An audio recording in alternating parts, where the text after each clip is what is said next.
चलिए, हम लोग नया टॉपिक स्टार्ट करने जा रहे हैं। यहां से थोड़ा सा इंपॉर्टेंट टॉपिक है, क्योंकि टॉपिक का नाम है आइटमाइज्ड डिडक्शन। अभी तक हमने जितनी भी यूनिट्स को कंप्लीट किया है, मैं भी काफी सेटिस्फाइड हूं कि सारे बच्चों को अच्छे से समझ में आ रहा है और सभी अच्छा परफॉर्मेंस भी कर रहे हैं। ऐसे क्लास में इस बार लगता है बच्चे सारे अच्छे आए, मतलब अच्छे तो हमेशा ही आते हैं, लेकिन थोड़ा सा पढ़ाई के प्रति सिंसियर हैं। ये एक अच्छी बात मुझे इस पर्टिकुलर बैच में देखने को मिली है। चलिए, आगे बढ़ते हैं। टॉपिक का नाम है sir itemised deduction. Itemised deduction के बारे में हम बात कर रहे हैं, तो थोड़ा सा आप सभी को एक रिमाइंडर दिया जाए कि कितने प्रकार की डिडक्शन हमने पढ़ी है, उसको भी हम यहाँ पे थोड़ा सा डिस्कस कर लें। अभी तक जो डिडक्शन हम पढ़ के आ चुके हैं, स्टैंडर्ड डिडक्शन,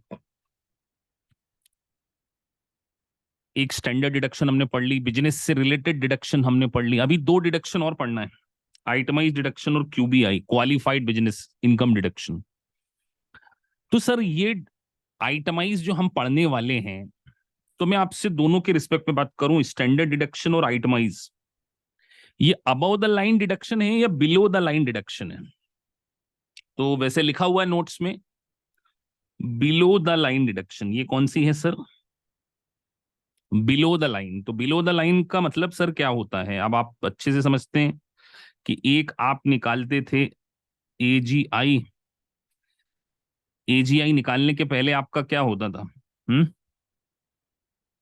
ग्रॉस इनकम, उसमें से लेस करते थे एडजस्टमेंट, तो एजीआई आता था। और एजीआई के बाद या तो स्टैंडर्ड डिडक्शन या आइटमाइज, दोनों में से जो ज्यादा होती है। तो पहले हम ग्रॉस इनकम का कैलकुलेशन करते थे सर। ग्रॉस इनकम के कैलकुलेशन में से हमने फिर समझा, एडजस्टमेंट्स को समझा, वो हम पढ़ चुके हैं पास्ट में, अब उसके बारे में डिस्कशन नहीं करेंगे। तो अब हम यहां पर डिस्कस कर रहे हैं, आइटमाइज के बारे में डिस्कस कर रहे हैं। तो बार बार मेंशन किया जा रहा है AGI to arrive the taxable income. तो टैक्सेबल इनकम को डिराइव करने के लिए एजीआई में से हम क्या सब्सट्रैक्ट करते हैं सर? आइटमाइज। और बेसिकली आइटमाइज क्या है?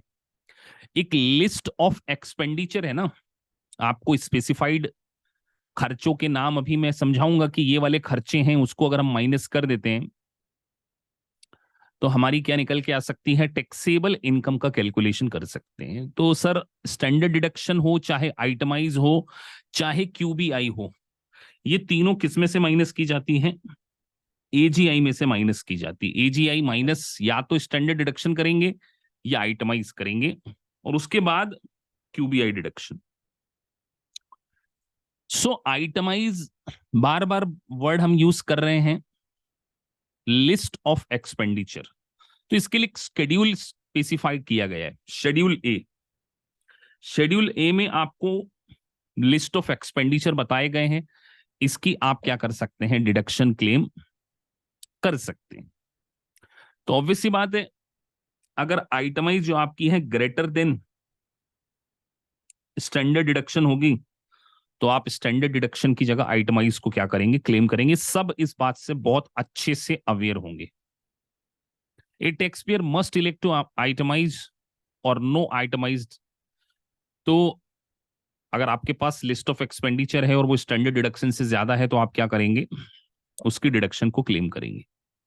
तो शेड्यूल ए के बारे में, ये शेड्यूल ए मेंशन किया गया है फॉर्म 1040 में कि कौन कौन से एक्सपेंडिचर की हम क्या कर सकते हैं? डिडक्शंस ले सकते हैं। तो एक चार्ट बना के दे दिया है आपको कि जिससे आपको याद रहे सर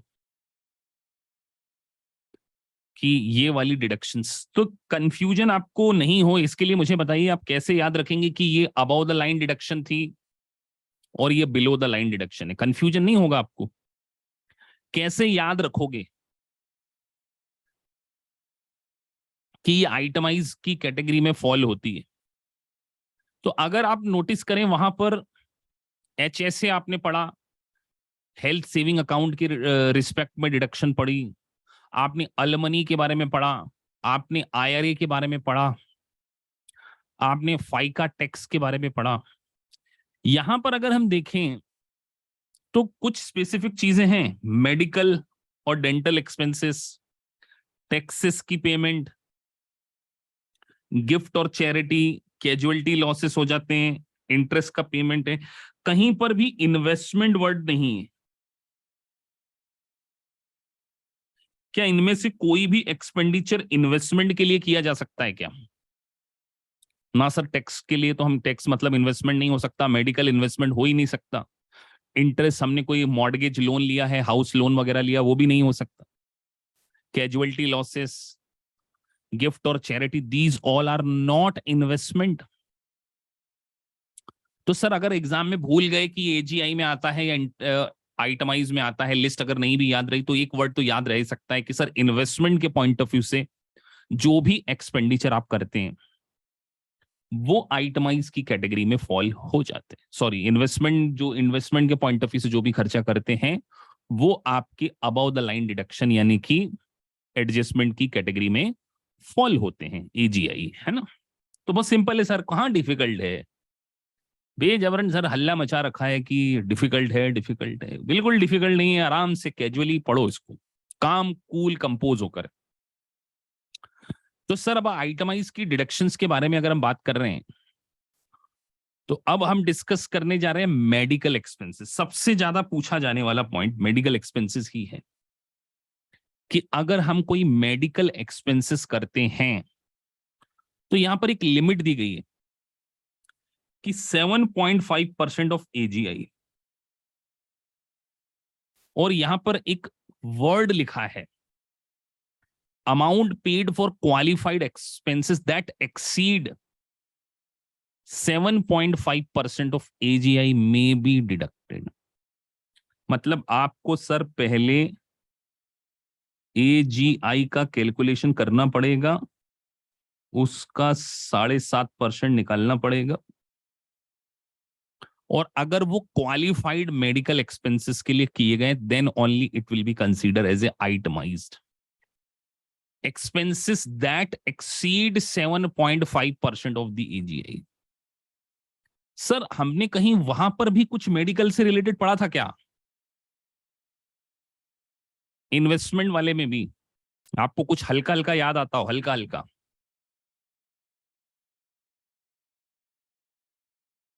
सर, हम हेल्थ सेविंग अकाउंट में पैसा जमा कराते थे, वहां हम क्या करते थे? डिपॉजिट करते थे कि अगर किसी प्रकार के कोई हेल्थ से रिलेटेड इशू अराइज हो गया तो उसमें से पैसा विड्रॉल करके मेडिकल एक्सपेंडिचर पे खर्चा करेंगे। तो वो डिपॉजिट करने के ऊपर थी, यहां क्या है? एक्सपेंडिचर करने के ऊपर है। वहां डिपॉजिट करने पर डिडक्शन मिलती थी।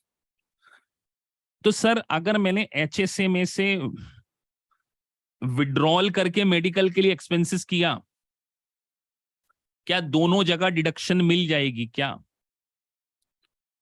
अब बात तो यही आती है कि सर HSA, तो ये कौन डिसाइड करेगा कि HSA में से विड्रॉल करके निकाला है पैसा? ये तो कहीं भी पता नहीं, और ऐसा किसी एक्ट में कहीं लिखा नहीं है देखो कि अमाउंट HSA में से विड्रॉल करके अगर नहीं करेंगे तो ये तो बिल्कुल अपने को इतना कंफ्यूजन होने की जरूरत नहीं है, सीधे मिल जाएगी। मतलब आपको सिर्फ इतना ध्यान रखना है, मेडिकल एक्सपेंसेस के लिए अगर किया गया खर्चा है तो वो आइटमाइज की कैटेगरी में फॉल होता है, आइटमाइज की कैटेगरी में फॉल होता है। तो यहां पे एक वर्ड लिखा गया, expenses must be paid during the taxable year. ये क्यों लिखा है सर कि expenses must be paid during the taxable year? ऐसा हो सकता है ना कि हॉस्पिटल में कोई भर्ती हो जाए 31 दिसंबर को, या 25 दिसंबर को क्रिसमस की पार्टी में बहुत ज्यादा ड्रिंक हो गई और 26 दिसंबर को हम भर्ती हो गए हॉस्पिटल में, 28 दिसंबर को बिल आ गया कि पेमेंट करो, और 1 जनवरी को हम पेमेंट कर रहे हैं नेक्स्ट ईयर 2024 में। तो क्या करें सर? तो जब स्पेसिफाई किया गया expenses must be paid during the taxable year for the tax payer, for the tax payer, the tax payer spouse or dependent and must not be compensated or otherwise during the taxable year. वो compensation आपको insurance company से reimbursement नहीं मिलना चाहिए, तब ही deduction मिलेगी। Simple rule है कि जो खर्चा आपने अपने जेब से किया ही नहीं, उसकी डिडक्शन क्यों दे दे। तो उन्होंने क्या बोला कि अगर आपने इंश्योरेंस कंपनी से कंपनसेशन नहीं लिया, then only we will allow to deduct your medical expenses, although the service could have been render in the prior year. Very good. कल को तो आप बोलते हैं हम तो accrual method of tax payer हैं, एग्जामिनर आपको अक्रूवल मेथड दे दें और आप बोलो 25 दिसंबर को सर हम हॉस्पिटल हुए थे, हमको 3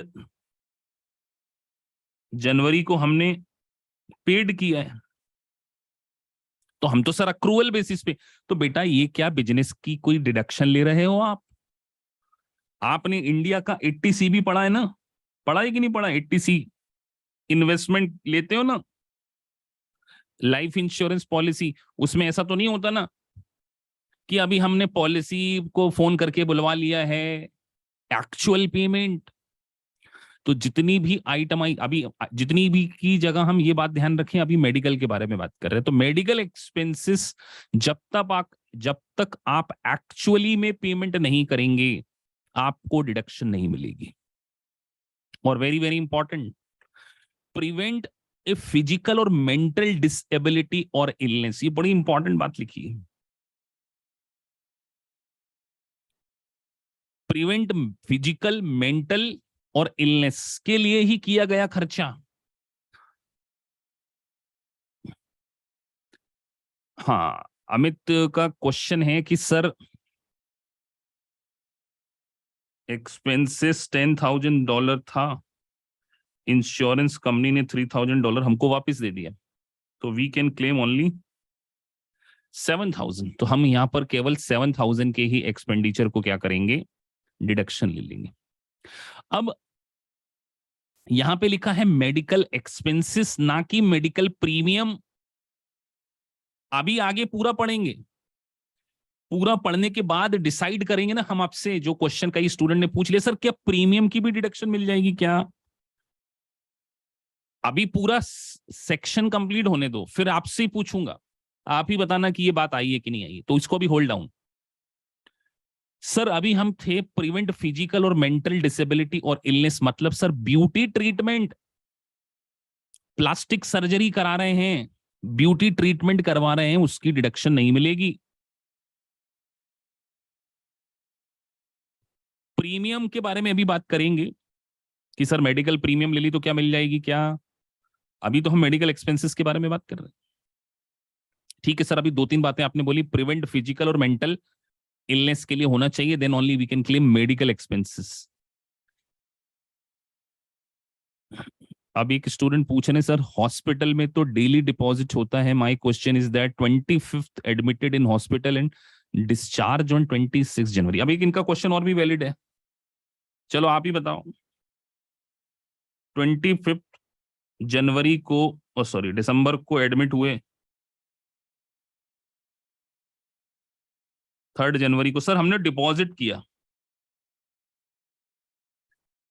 डॉक्टर ने बोला $40,000 डिपॉजिट कर दो, आप भागना जाओ। इसे इंडिया में होता ना ऐसा, मरीज को पहले एडमिट करने से पहले वो पेमेंट जमा करा लेते हैं, बोले 40,000 जमा कराओ। ठीक है सर, 40,000 डिपॉजिट कर दिया, 3 जनवरी को डिस्चार्ज हो रहे थे तो बिल बन गया $70,000। तो यहां पे 30 का पेमेंट और कर दिया। बताओ कितनी डिडक्शन ले लें, 70 ले लें, 30 ले लें, 40 ले लें, कितनी कितनी ले लें? तो सर सीधी बात है, जितना जिस ईयर में डिपॉजिट किया, अगर ये 2023 के रिस्पेक्ट में बात कर रहे हो तो 40,000 यहां मिल जाएगी, 2024 में आपको इतनी मिल जाएगी। क्योंकि उन्होंने ऐसा तो बोला नहीं है ना, paid during the taxable year, जितना भी पेमेंट किया गया है। और फिजिकल इंजरी और मेडिकल के बारे में बात कही, the deduction is allowed for person who was either spouse कमाल की बात लिखी है, लाइनों के बीच में बड़ी इंपॉर्टेंट है ये जो गुलाबी करने का कुछ रीजन रहा होगा। The deduction is allowed for a person, बस यहीं पर तो बड़ी काम की बात आई है, for person who was either a spouse और dependent at the time medical service were rendered. Medical service was render, not payment. माशा अल्लाह, सुभान अल्लाह, क्या बात लिखी है आज। देखो देखो आप, क्या खूबसूरत बात लिखी उन्होंने कि रिलेशनशिप कब देखेंगे हम,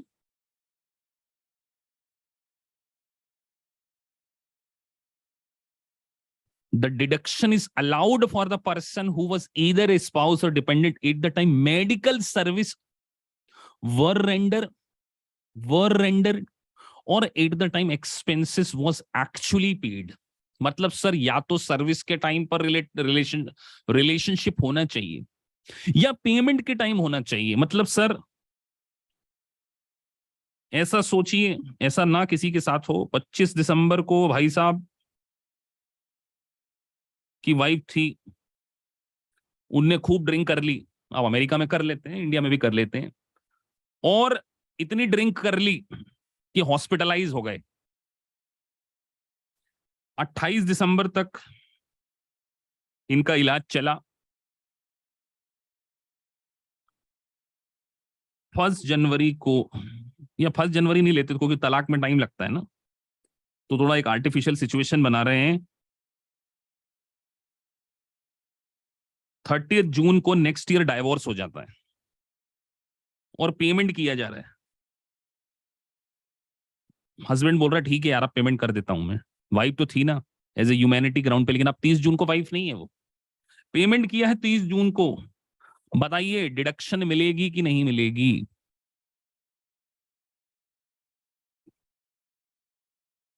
वाइफ नहीं है 30 जून को, इलाज चल रहा था सर, मिल जाएगी, क्योंकि यहां पर एंड नहीं लिखा है बेटा, और लिखा है ना, the time medical service was rendered और at the time the expenses were actually paid. तो सर डाइवोर्स हो भी गया तो भी डिडक्शन मिल जाएगी। हम उस पर्सन को क्या कर सकते हैं, इसकी डिडक्शन यहां पर उन्हें क्लॉज के अकॉर्डिंग क्या किए जा रही है, अलाउ की जा रही है। Sir medical expenses charge on the credit card deductible in the year medical expenses were incurred, not the credit card bill is paid. Very good, ये क्यों लिखा है बेटा?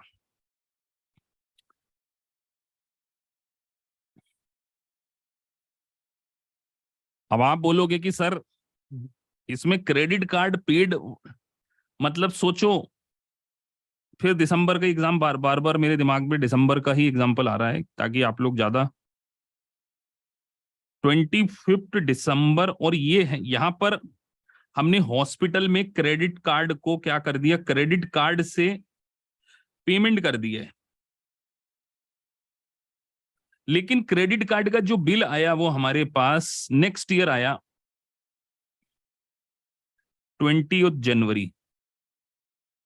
बताइए डिडक्शन 2023 में और डिडक्शन 2024 में। अब मैं यहाँ पे एक क्वेश्चन भी पूछूंगा कि आप बिल्कुल बेसिक भी सोच पाते हो कि नहीं सोच पाते। एक बहुत बेसिक सा क्वेश्चन पूछने वाला हूं बेटा मैं आपसे। पहले तो लिखो 2023 में कि 2024 में। 2024 वाले फटाफट लिख दो बेटा। चलो सभी बोल रहे हैं कि सर जब हमने हॉस्पिटल का बिल क्रेडिट कार्ड स्वैप कर दिया तब।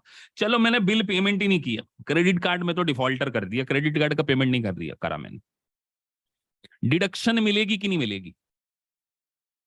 क्रेडिट कार्ड का पेमेंट ही नहीं किया। अब यहां पर पोल होगा बेटा, क्योंकि क्लास के लेवल को समझना बहुत जरूरी हो जाता है।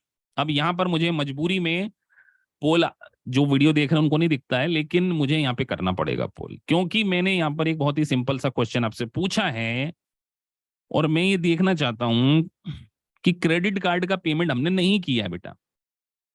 अब आप लोग इस लेवल पे सोच पाते हो कि नहीं सोच पाते हो, यस और नो में आंसर देना। यहाँ पे हो गया है, वोटिंग शुरू हो गई है। बार बार बोल रहा हूं, क्रेडिट कार्ड का बिल का पेमेंट नहीं किया मैंने।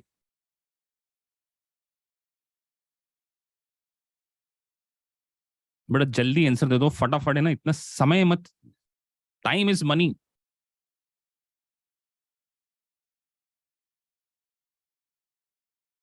6-7 बच्चे क्या सोच रहे हैं? हाँ, गोविंदा जोशी ने ये बात लिखी, जो लॉजिक भी लिखे हैं बेटा कुछ बच्चे। अरे नहीं कर रहे, एक लिख रहा है सर कभी ना कभी तो पेमेंट करेंगे ना। एक बंदे लिख रहे हैं, बोले सर क्रेडिट कार्ड आज, अरे नहीं कर रहे, चलो सेटलमेंट करा लिया। तो बेटा क्लास में 4 ऐसे बच्चे हैं जिनका कहना है कि सर क्रेडिट कार्ड का पेमेंट नहीं किया तो डिडक्शन नहीं मिलना चाहिए। अब इनकम टैक्स डिपार्टमेंट क्या क्रेडिट कार्ड एजेंसी के बिहाफ पे काम करना शुरू कर देगी? उनको क्या लेना देना यार, तुम क्रेडिट कार्ड का पेमेंट करते हो कि नहीं करते हो? तुमने क्रेडिट कार्ड का स्टेटमेंट सबमिट कर दिया इनकम टैक्स डिपार्टमेंट में कि देखो मेडिकल एक्सपेंसेस पे खर्चा हुआ, दैट्स ऑल।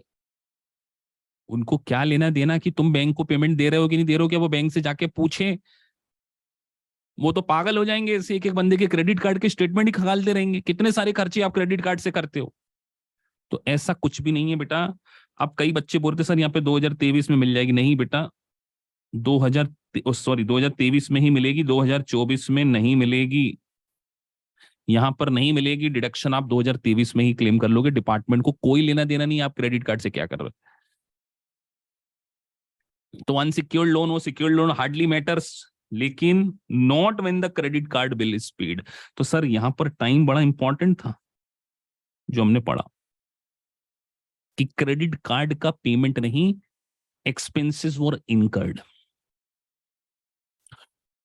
To qualify. अब ये बेटा बड़ी इंपॉर्टेंट लाइन है, बहुत important line, to qualify as a dependent. देखो ऊपर क्या लिखा है, डिपेंडेंट भी लिखा हुआ है। अब आप बोलोगे सर ये डिपेंडेंट कहीं सूना सूना लगता है, पहले ही चैप्टर में पढ़ के आ रहे हो बेटा। डिपेंडेंट में क्वालिफाइंग चाइल्ड, क्वालिफाइंग रिलेटिव, हमने बताया था ना, डिपेंडेंट डिपेंडेंट पर्सन बार बार आएंगे। लेकिन यहां पर कुछ बात इंपॉर्टेंट है। सर मेडिकल एक्सपेंसेस के लिए बात कर रहे हैं, जब ये सेक्शन आइटमाइज के पॉइंट ऑफ व्यू से हो रहा है तो हमें वैसे ही सोचना है। To qualify as a dependent person must have over half of his or her support for the year paid by the taxpayer। मतलब उसके खर्चे का 50% पेमेंट टैक्स पेयर ने करना चाहिए। सर ये तो वो कंडीशन थी, वहां पे लिखी थी, हमने पहले भी वही कंडीशन थी। और फैमिली रिलेशनशिप में भी होना चाहिए बोले। आप उसके खर्चे, उसका जो भी एक्सपेंडिचर आता है वो उसका 50% आप बियर करते हो। और बच्चों वो फैमिली रिलेशनशिप में होना चाहिए, इंक्लूडिंग अडॉप्टेड चाइल्ड और any other person who live with the tax payer all year is a member of tax pair house hold. ये भी पढ़ चुके हैं सर ऑल। तो थोड़ा सा आगे पढ़ रहे हैं तो हो सकता है कोई बीच में अगर ये लेक्चर देख ले तो थोड़ा सा डिफिकल्टी हो सकती है, सीक्वेंस में आना बेटा। सिटीजन, नेशनल और resident of the US, Canada, Mexico during the portion of the tax year. अब कई बच्चे मुझसे पूछते सर ये कनाडा को क्यों लेकर आ जाते हो बीच बीच में? सर हम पढ़ रहे हैं यूएस का टैक्सेशन और आप, हम नहीं लेके आते बेटा। इनकम टैक्स का रूल है ना, रूल में बोल दिया कि हम इन कंट्रीज के रेसिडेंट या बिजनेस रिलेशनशिप हो सकते हैं ना। जैसे इंडिया के किसी कंट्री के साथ में अच्छे रिलेशन हो सकते हैं, जैसे इंडिया का भूटान के साथ में, नेपाल के साथ में रिलेशनशिप है। तो इंडिया ने अपने उसमें बना दिया कि अगर आप नेपाल के रेसिडेंट हो, नेपाल भारत का हिस्सा तो नहीं है ना, तो नेपाल के रेसिडेंट हो तो हम क्या करेंगे, आपको कुछ छूट दे देंगे, तो लिख दिया उन्होंने। तो इनकम टैक्स ऐसे रूल्स क्या कर सकती है, बना सकती है। नेपाल भूटान के लिए इंडिया के इंडियन इनकम टैक्स में भी ऐसे बहुत सारे रूल्स। तो सिमिलर काइंड ऑफ उन्होंने यूएस, कनाडा, मैक्सिको को क्या किया है कि अगर आप सिटीजन हो कनाडा, यूएसए और मैक्सिको के, आपको मेडिकल एक्सपेंसेस की डिडक्शन। अब ये दीदी के दिमाग में क्वेश्चन मार्क क्यों आ रहा है, ये जो बनाई हुई है मैंने। However, the individual need not to satisfy the gross income test or joint return test, and child of divorced parent is treated as a dependent of both parent।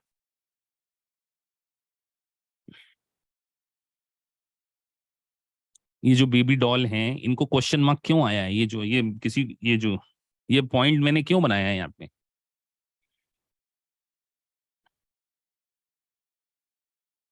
आपको सोचना पड़ेगा कि यहां पर कुछ लॉजिक से मैंने ये लेडी बनाई है, क्वेश्चन मार्क इंडिविजुअल, क्योंकि आप एक बार ध्यान रुक से सुनिए, एग्जामिनर आपको कंफ्यूज करने की कोशिश करेगा। वो बोलेगा कि वाइफ और हस्बैंड जॉइंट रिटर्न फाइल नहीं करते हैं। आप इमोशनल हो जाओगे, अच्छा दोनों सेपरेट सेपरेट रिटर्न फाइल करते हैं। एंड डाइवोर्स पेरेंट, देखो सबसे पहले आप इमोशनल इसलिए हो जाओगे क्योंकि वहां पे क्या लिखा है, ज्वाइंट रिटर्न टेस्ट। और फिर एक और तरीके से इमोशनल हो सकते हो कि यार उसकी ग्रॉस इनकम बहुत ज्यादा है इंडिविजुअल की, उस बच्चे की जो, तो ये डिपेंडेंट टेस्ट केवल आपको रिलीफ दे रहा है इस पर्टिकुलर क्लॉज के लिए, कि बोले जो पर्सन है उसकी ग्रॉस इनकम से हमें कोई लेना देना नहीं है। हमें कोई लेना देना नहीं है हस्बैंड और वाइफ ज्वाइंट रिटर्न फाइल करते हैं या नहीं करते हैं। हमें कोई लेना देना नहीं है कि वो बच्चा दोनों किसके साथ में रहता है, क्योंकि हमने पढ़ा है कि डिपेंडेंट कोई एक ही पर्सन अपने रिटर्न में घोषित कर सकता है, ये पढ़ा हुआ है ना। एक चाइल्ड को पेरेंट हस्बैंड और वाइफ में अगर डाइवोर्स हो जाए तो दोनों में से कोई एक ही उसको डिपेंडेंट क्लेम कर सकता है, लेकिन मेडिकल एक्सपेंसेस के लिए क्या बोल दिया, dependent of both the parents. ये स्पेसिफिक क्लॉज है केवल किसके लिए, मेडिकल एक्सपेंसेस के लिए। तो हमें उसकी इनकम, हमें ज्वाइंट रिटर्न और ये सब सोचने की जरूरत नहीं। पीछे का पढ़ा हुआ होगा तो थोड़ा ज्यादा कनेक्टेड फील कर पाओगे, और अगर अच्छे से पढ़ा होगा तो और भी ज्यादा। ठीक है सर। अब बार बार प्रीमियम के ऊपर आप दिमाग लगा रहे थे, अभी भी प्रीमियम कहीं पढ़, अगर मैं आपको बिल्कुल आईआरएस के पब्लिकेशन से पढ़ा रहा हूं तो अभी भी प्रीमियम कहीं नहीं आई है। देखो, medical expenses, deductible medical expenses are amount paid for, अब देखो नीचे आ गया है, medical insurance, diagnosis, cure, mitigation, treatment, prevention of disease for the purpose of affecting any structure or function of the body। और सेकंड पॉइंट में लिख दिया है मेडिकल इंश्योरेंस। तो बस, तो मेडिकल इंश्योरेंस की भी डिडक्शन आपको मिल जाएगी। जिन्होंने प्रीमियम पूछा था उनके लिए, qualified long term care premium and services, smoking season program and prescribed drugs designation to elevate the nicotine withdrawal transportation primarily for essential to the medical care। तो सर यहां पर उन्होंने सारी बीमारियों के नाम लिख दिए। स्मोकिंग बीमारी को भी क्या कर दिया है, फिजिकल मेंटल ब्यूटी ट्रीटमेंट को कंसीडर नहीं कर रहे, हेल्थ केयर को नहीं कर रहे। होता ना, कई लोग अपनी मेडिकल, अपनी हेल्थ, इम्यूनिटी बूस्ट करने के लिए अगर कोई एक्सपेंडिचर करो, यहाँ पे कंसीडर नहीं किया गया। इम्यूनिटी बूस्ट करना, जो बाबा रामदेव ने कोरोना के टाइम में लोगों को बेवकूफ बनाया था कोरोनिल दे दे के, उसकी कोई डिडक्शन नहीं मिलेगी। बाप रे बाप, मैं पब्लिक प्लेटफॉर्म पे ऐसी बात बोल देता हूँ, कोई बजरंग दल वाले आ गए तो दिक्कत आ जाएगी यार। कोई बैठा तो नहीं है कोई बजरंग दल वाली क्लास में, मैं अपने शब्द वापस ले लेता हूँ। तो सर अब क्लास में पढ़ाते हुए थोड़ा सा आप लोग नाइट में पढ़ रहे हो तो बोर ना हो जाओ, इसलिए थ्योरी लेक्चर है ना बेटा, इसीलिए एंटरटेनमेंट रखना पड़ता है। प्रैक्टिकल होता तो सीधे अभी आपको क्वेश्चन करा रहे होते। तो चलिए, हम क्या बोल रहे थे सर, कि इम्यूनिटी बूस्टर को यहां पर कंसीडर नहीं किया जाएगा, यहां पर इम्यूनिटी बूस्टर को कंसीडर नहीं किया जाएगा। क्वालिफाइड वर्ड है ना बेटा, क्वालिफाइड। आगे सर देखिए, यहां पर फेशियल रिकंस्ट्रक्टिव सर्जरी को बोला गया है, facial reconstructive surgery as a result of several burns, it is considered deductible medical expenses। However, if taxpayer is elective facial करवाने जा रहे हैं, surgery for cosmetic reason not related to deformity, it is not deductible. तो एक ही word याद रहेगा sir हमें, beauty treatment, कि अगर फेशियल सर्जरी करा रहे हैं, क्योंकि देखो अमेरिका है, वहां पे सब लोग कराते रहते हैं। अब आप देखते नहीं अपने इंडियन में भी, अनुष्का शर्मा के लिप्स एकदम से अचानक बड़े हो गए, उनके चेहरे में कैसे चेंजेस आते रहते, तो वो तो ब्यूटी ट्रीटमेंट करा रहे हैं और बोले 25 लाख का खर्चा हुआ, 50 लाख का खर्चा हुआ, 1 करोड़ रुपए का खर्चा हुआ। अभी तक लिमिट पड़ी है क्या आपने? कहीं कहीं आई है बेटा लिमिट? ऊपर से नीचे तक देख लो, आई है क्या?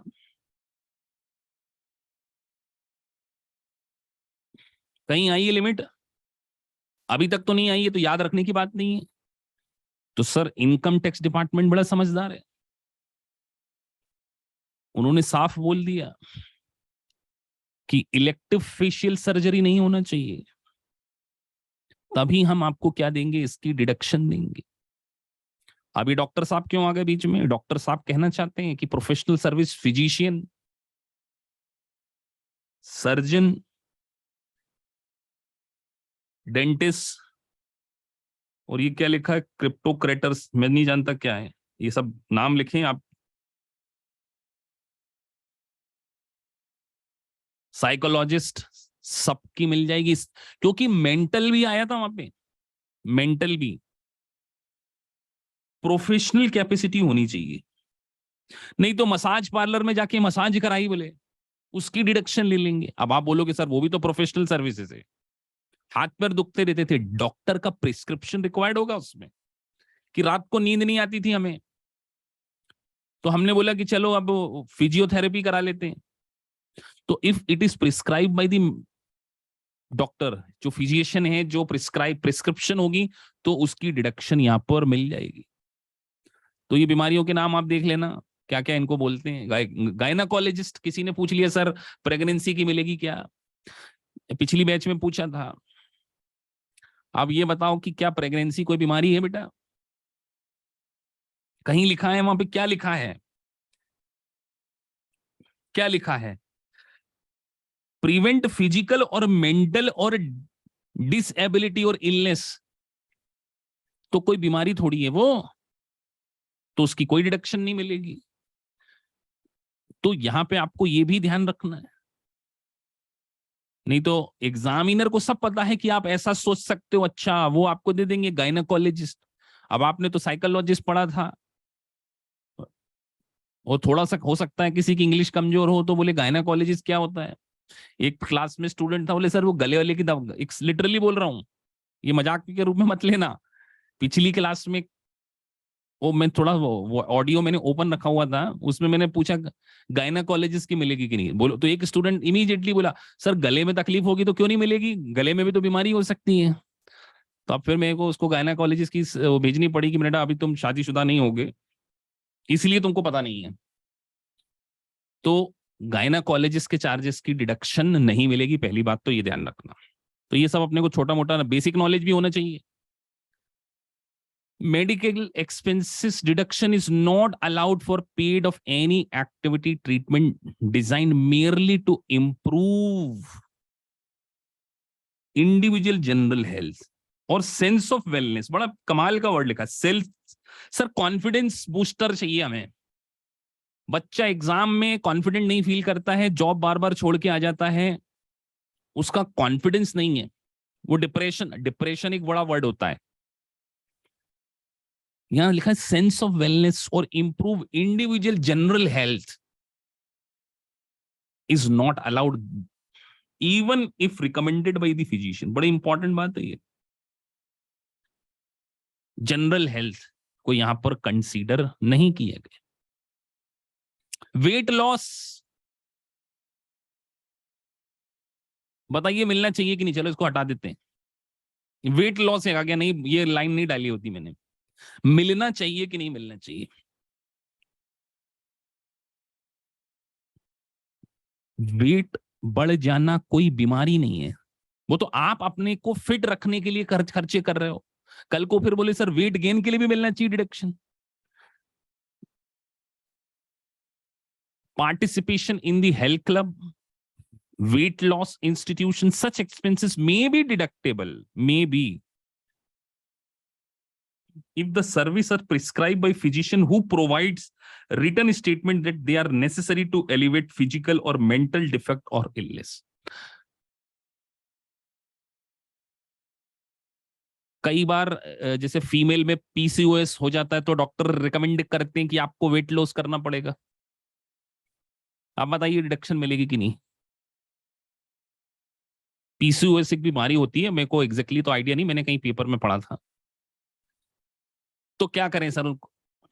तो उसकी डिडक्शन मिल जाएगी, क्योंकि यहां पर रिटर्न सजेशन है। किसी को डायबिटीज है, बोले बहुत ज्यादा मोटे हो गए हो, हार्ट की बीमारी है, कभी भी ऊपर बुलावा आ सकता है, अपना वजन कम कर लो। तो यहां साफ लिखा है एलिवेट फिजिकल और मेंटल डिफेक्ट और इलनेस, यहां पर doctor prescription return statement is necessary है, तब आपको इसकी डिडक्शन मिल जाएगी। इंस्टीट्यूशनल केयर, अब सर पेशेंट को हॉस्पिटल में भर्ती करेंगे तो डिडक्शन मिलना चाहिए, इसमें तो कोई दिक्कत ही नहीं। The cost of our care including meal and lodging, transport की मिलेगी कि नहीं? चलिए, कोई पर्सन है, उसको हॉस्पिटल लेके जाना पड़ रहा है, तो उसके लिए हमने कार करिए किराए पर, मिलेगी कि नहीं मिलेगी?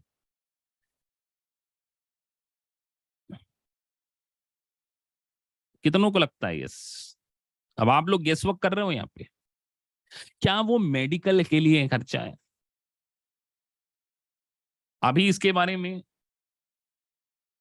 डिस्कशन आगे है।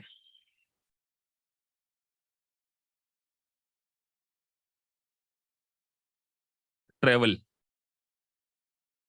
Amount paid for transportation essential to medical care are deductible. तो ये यहां पे पढ़ लेते, क्योंकि किसी ने चैट बॉक्स में पूछ लिया था शायद, अभी आगे आएंगे उसके ऊपर। तो sir meal lodging is deductible as a medical expenses if the principal reason an individual is an institution other than hospital। तो देखिए यहां पे लिखा है special school for those with disabilities, rest home, उसकी भी मिल जाएगी। तो ये सब डिडक्शन मिलती, नीडेड और availability for medical care furnish by the institution. तो full cost of meal lodging and other service necessary for furnishing the medical care all are deductible. तो फूड, स्पेशल पर्पस के स्कूल्स वगैरह बने होते हैं, वहां पर भी अगर भर्ती कराया जा रहा है कुछ समय के लिए, किसी को ड्रग्स एडिक्टेड हो गया, उसको फिर उसके जो ट्रामा सेंटर, जो सेंटर्स वगैरह होते हैं, रिहेबिलिटेशन सेंटर्स होते हैं, वहां पे सर अगर उसका ट्रीटमेंट हुआ, उसके कुछ चार्जेस हैं, उसकी डिडक्शंस मिल जाएगी सर। इंस्टीट्यूशनल केयर को भी वेरी वेरी इंपॉर्टेंट है, prescription are qualified medical expense. किसी भी प्रकार का ड्रग्स और मेडिसिन है, यहां पर आपको वैसे भी पता होगा, यूएस में, अमेरिका में या डेवलप कंट्री में, अपने यहाँ तो वो जो मेडिकल वाले होते हैं वही डॉक्टर होते हैं। सिर दुख रहा तो मेडिकल पे जाके अपन पूछ के बोलते हैं ना, अरे यार भैया सिर दुख रहा है यार, वो बड़े अच्छे से आपका डॉक्टर बन जाता है, अच्छा अच्छा मैं आपको दवाई देता हूँ। तो यहाँ पे स्पेसिफिकली लिखा हुआ है कि जब तक प्रिस्क्राइब नहीं किया जाएगा, डॉक्टर की पर्ची नहीं होगी। ये डॉक्टर साहब की राइटिंग देख रहे हो ना, जो राइटिंग बिल्कुल डॉक्टर लोगों को और मेडिकल वालों को ही समझ में आती है, उसी के बेसिस पे डिडक्शन मिलेगी। अदरवाइज किसी और ड्रग की डिडक्शन नहीं मिलेगी। प्रिस्क्राइब होना चाहिए, उसका प्रिस्क्रिप्शन होना चाहिए। चलिए, कैपिटल एक्सपेंडिचर का क्या लॉजिक लगता है? छुपा दिया मैंने, एग्जाम में हर चीज थोड़ी याद रखोगे, थोड़ा लॉजिक भी तो चलाओगे। एक पर्सन था, उसकी कोई इंजरी उसको हो जाती है, उसके लिए हम एक स्पेशल कार बनवा लेते हैं कि यार इस कार में एक कार जिसमें कि वो बैठ के चल सके। मिलना चाहिए कि नहीं मिलना चाहिए? व्हील चेयर, चलो व्हील चेयर के बारे में बात करते हैं। व्हील चेयर है, क्या करें, उसकी डिडक्शन मिलेगी नहीं मिलेगी? अब कई बच्चे बोल रहे नहीं मिलना चाहिए सर, व्हील चेयर की डिडक्शन नहीं मिलना चाहिए। क्यों नहीं मिलना चाहिए बताओ? नहीं वाले लॉजिक बताओ, क्यों नहीं मिलना चाहिए? मिल जाएगी सर, कहां दिक्कत है? और यहां तो केवल व्हील चेयर की नहीं, कुत्ता पालने की भी डिडक्शन दी है। आप बोलोगे सर देखो इसलिए बनाया हुआ है मैंने। गाइड डॉग, देखो आपको पता है फॉरेन कंट्री में, ऑस्ट्रेलिया कनाडा, जो ऑस्ट्रेलिया का टैक्सेशन भी थोड़ा सिमिलर है ना कनाडा का भी, इसलिए बता रहा हूं। इंसान से ज्यादा कुत्ते मिल जाएंगे आपको वहां, हर घर में मिल जाएगा। तो उन्होंने बोल दिया कि following are consider deductible medical expenses, eye glasses, contact lenses. अब सर वो किसी का नंबर बढ़ गया तो वो डॉक्टर वाला होना चाहिए। हाँ, इंडिया में तो नहीं देखा होगा गाइड डॉग, ये तो बिल्कुल मेरे को भी, तो इसलिए मैंने तस्वीर बनाई है बेटा ये साथ में, कि आप लोग रिकॉग्नाइज कर सको गाइड डॉग। तो अगर गाइड डॉग है तो डिडक्शन मिल जाएगी, व्हील चेयर है तो डिडक्शन मिल जाएगी, आर्टिफिशियल लैंप्स हैं तो उसकी क्या है डिडक्शन मिल जाएगी, स्पेशल बेड बनवाए, एयर कंडीशनिंग देखो, डी ह्यूमिडिफाइड इक्विपमेंट्स, तो ये सब की भी डिडक्शन मिल रही है। और कमाल की बात तो आपको ये लगेगी, expenditure for new building construction for permanent improvement. मतलब सर पर्सन जो है वो सीढ़ियों से नहीं चढ़ पाता था तो हमने लिफ्ट लगवा दी, डिडक्शन मिलेगी कि नहीं मिलेगी? मिलेगी सर, बिल्कुल डिडक्शन मिलेगी। अब एग्जाम में एक क्वेश्चन में एक ने मेरे से क्वेश्चन पूछ लिया था कि सर हमने तो उसके लिए घर ही खरीद लिया, बंगला खरीद लिया, वो बंदा मेंटली डिस्टर्ब हो गया था, हमने एक नया बंगलो खरीद लिया, चलो डिडक्शन मिलेगी कि नहीं मिलेगी? अब आप ही बताना इस चीज की।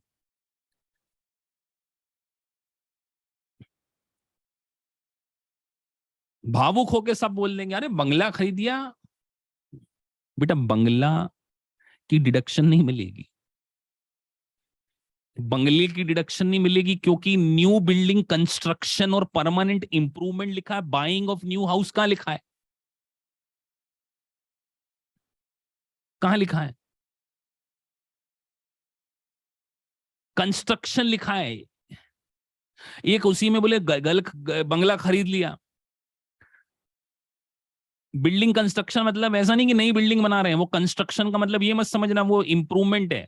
कई बार लिटरल इंटरप्रिटेशन और एक कंस्ट्रक्टिव इंटरप्रिटेशन निकालना पड़ता है। लिटरल मतलब जो लिखा है, बोले बिल्डिंग कंस्ट्रक्शन, नई बिल्डिंग बना रहे होंगे, ना ना ना, existing structure primarily for medical care, existing structure primarily for medicare care may be deductible as a part of medical expense।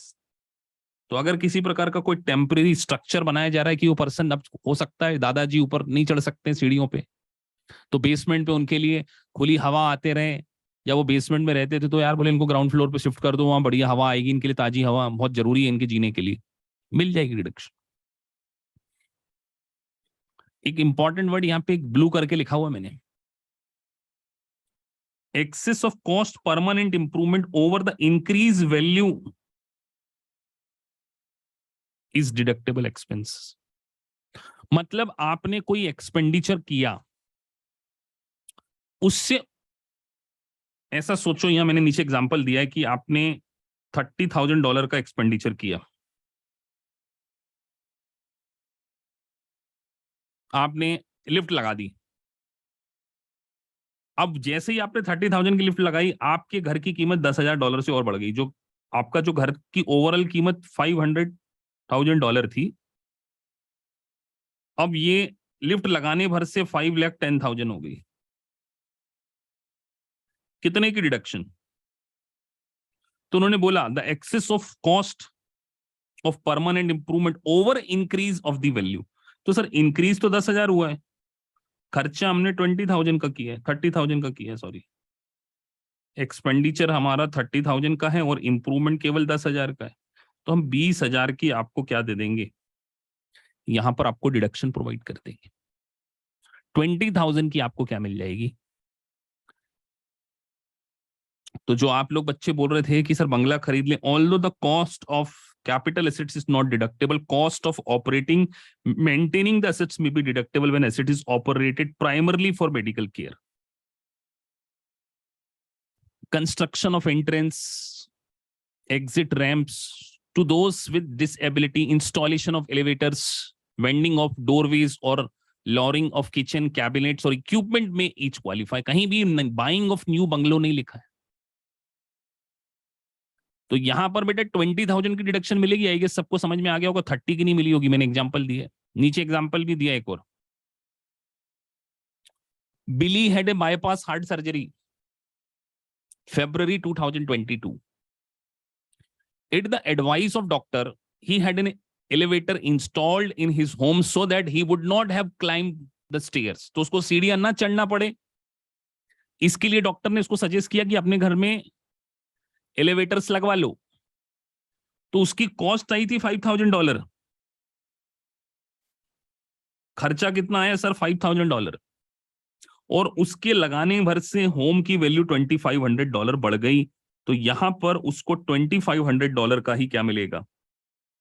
Deductible expenditure हो गया $2,500। मेंटेनेंस एंड रिपेयर कितना लगा? 500। तो 25 प्लस 500 मिलाकर 3,000 की क्या है?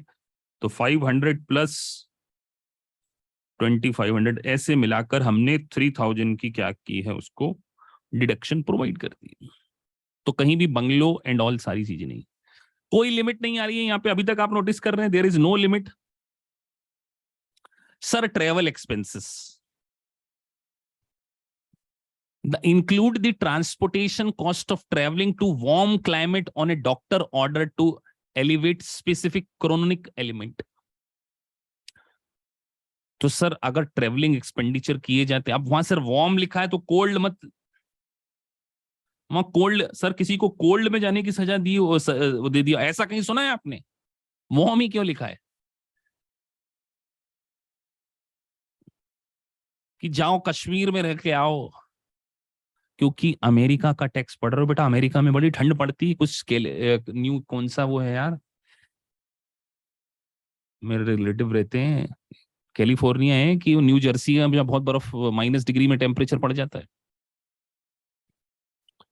तो वार्म इसीलिए लिखा है कि अगर फिर ट्रांसपोर्टेशन की कॉस्ट को क्या करेंगे, यहां पर डिडक्शन अलाउ कर देंगे। टैक्सपेयर में choose between actual expenditure, taxi, air fare, और उन्होंने एक स्टैंडर्ड डिडक्शन दी थी कि 0.8 पर माइल्स।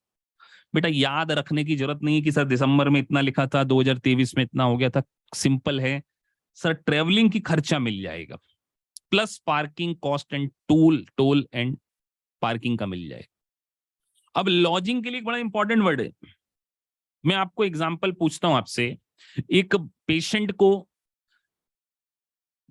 एक सिटी से, लेट से न्यूयॉर्क से न्यू जर्सी ले जाना पड़ा किसी रीजन से, तो अब वहां रात हो गई। होटल के लिए तो उन्होंने $50 लिख दिया पर नाइट पर इंडिविजुअल। देखो होटल के लिए lodging are deductible up to 50। लेकिन अगर मान के चलिए वो होटल में जमा ना करते हुए, उस पर्सन को ना ठहराते हुए, उसको हॉस्पिटल में ही क्या करते, भर्ती कराते, और हॉस्पिटल में $1,000 पर नाइट का होता, तो कितने की डिडक्शन मिलती? 50 की 1,000 की पूरी? अब आपने यहां पे दिमाग लगाना है।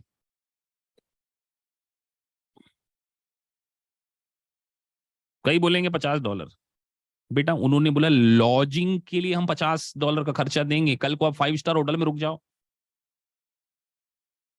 तो नहीं। $50 per night per individual. The cost of meal is not deductible. ये कौन से मील वाली है, इसमें कंफ्यूज मत हो जाना। ये आप ट्रैवल कर रहे थे, ये ट्रैवल के सेंस में पढ़ रहे हैं, ध्यान रखना। सर हॉस्पिटल में भर्ती हो गए, वहां पे खाना दिया, तो उसकी तो पूरी डिडक्शन मिलेगी। उसी का एक एग्जांपल दिया गया है, ये छोटी सी बिटिया प्यारी सी लेटी हुई है। A parent takes a child to see medical specialist out of the state. The parent and child spend 2 night at a hotel. Hotel तो दिमाग में होटल से $50 पिताजी और बच्ची के मिला के हो गए। यहाँ पेरेंट्स नहीं लिखा है, ये भी ध्यान रखना। कई बच्चे इसको $150 कर देते हैं, मम्मी पापा साथ नहीं गए थे उसके। They are able to deduct, 2 रात रुके तो 2 लोगों के हिसाब से उन्होंने 50 पर नाइट लिखा है ना, पर नाइट, तो उस हिसाब से $200 की deduction, they are able to deduct $200। If the child says overnight under medical supervision, the, देखिए कितनी बढ़िया बात लिखी, the medical supervision the full cost of patient care is deducted. तो होटल के लिए है मेडिकल सुपरविजन। इंश्योरेंस सर, तो वर्ड आ गया, premium paid for medical insurance that provide reimbursement of medical care expenses are deductible. Premium paid on policy that merely pay the insured specific amount, very very important, not deductible. Difference समझ में आया दोनों में? What is the difference between these two?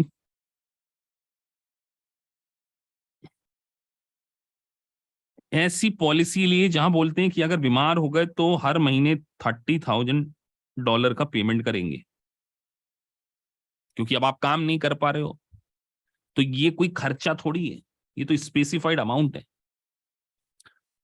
और जहां medical care expenses का reimbursement, उसकी deduction मिल रही है। स्पेसिफाइड अमाउंट के ऊपर आपको इंश्योरेंस प्रीमियम की डिडक्शन, रूल है तो रूल में पढ़ना पड़ेगा। किसी कोऑपरेटिव्स में आपने पार्टिसिपेशन किया, उसके लिए प्रीमियम पेड किए, उसके भी डिडक्शंस मिल जाएगी। दो पेज ही बच्चे हैं, फिनिश करते हैं। पेमेंट आफ्टर डेथ इंपॉर्टेंट है, क्योंकि जब पेमेंट आफ्टर डेथ होती है तो 3 कॉन्सेप्ट अराइज होते हैं, डिसेंडेंट, स्टेट, और एक क्या होता है, पीछे पढ़ के आ रहे हो, एक और कॉन्सेप्ट अराइज होता है बेटा, डिसेंडेंट का फाइनल रिटर्न और income IRD, income in respect of descendant. तो बड़े कमाल की बात है, देखो क्या लिखा है, if descended own the medical expenses are paid by his or her estate, his or her estate,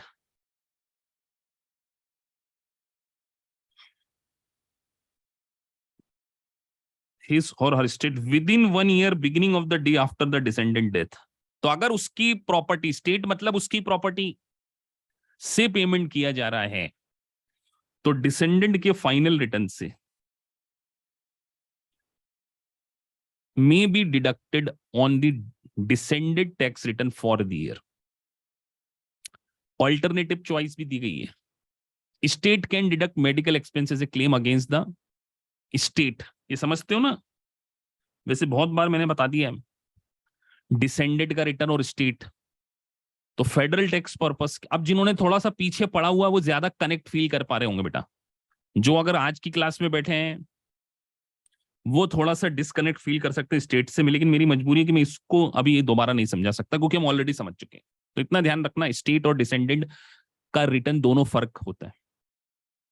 तो सर ऑल्टरनेटिवली लिखा है, तो दोनों में से किसी एक में ही डिडक्शन मिलेगी, दोनों में से किसी एक में ही डिडक्शन मिलेगी। George died on February 2, 2022 and his estate paid his final medical expenses on November 15। The expenses can be deducted either George final return और स्टेट इनकम टैक्स रिटर्न, जो कि देखिए दोनों के फॉर्म भी अलग है, 1040 खुद का, और स्टेट का जो रिटर्न फाइल होता है वो 1041 में फाइल होता है। एडॉप्टेड चाइल्ड के लिए कोई मेडिकल एक्सपेंसेस किया जा रहा है, तो अगर किसी चाइल्ड को अडॉप्ट कर रहे हैं और उसके लिए कोई मेडिकल एक्सपेंसेस, क्योंकि चैप्टर तो मेडिकल एक्सपेंसेस चल रहा है, directly to the child before his her placement in the adopting parent home, तो अगर चाइल्ड को अडॉप्ट करने के पहले खर्चा किया जा रहा है तो भी डिडक्शन मिल जाएगी। The child qualify as a dependent of the adopting parent at the time that medical service are rendered. तो दोनों में लिखा है the child qualify as a dependent of the adopting parent. तो अगर मेडिकल सर्विसेज प्रोवाइड कर रहे हैं तो भी एक्सपेंड डिडक्शन क्लेम कर सकते हैं। तो उनको बस से प्रूफ करना होगा, सब्सटिनेट करना होगा, any deduction claim is directly attributable to the medical care. तो अगर किसी बच्चे को अडॉप्ट किया जा रहा है तो वो उसको कोई मेडिकल इश्यूज हैं, तो उस टाइम अगर उसको कोई सर्विसेज मेडिकल ट्रीटमेंट दिया जा रहा था उस टाइम अगर उसको मेडिकल ट्रीटमेंट दिया जा रहा था या जिस टाइम आपने पेमेंट किया, तब उसकी डिडक्शन क्या कर सकते हैं, क्लेम कर सकते हैं। लेकिन सर रिम्बर्समेंट फॉर एक्सपेंसेस, यहां बड़ी इंपॉर्टेंट लाइन है लास्ट पन्ने में, reimbursement for expenses incurred and paid by someone other than taxpayer prior to adoption negotiation are not considered deductible medical expense। यहां पे देखो adoption negotiation वर्ड लिखा है, मतलब किसी बच्चे के खर्चे किसी और ने कर दिए और आपने उसका रिम्बर्समेंट कर दिया। आपका मतलब कोई, मैं किसी थर्ड पर्सन की बात कर रहा हूं, बोले यार वो बच्चे का उसने टेक केयर किया था ना, ठीक है हम दे देते हैं यार, अभी नेगोशिएशन चल रहा, तो भी ये मेडिकल एक्सपेंडिचर नहीं है, क्योंकि वो एडॉप्शन एक्सपेंडिचर में कवर कर लिया जाता है।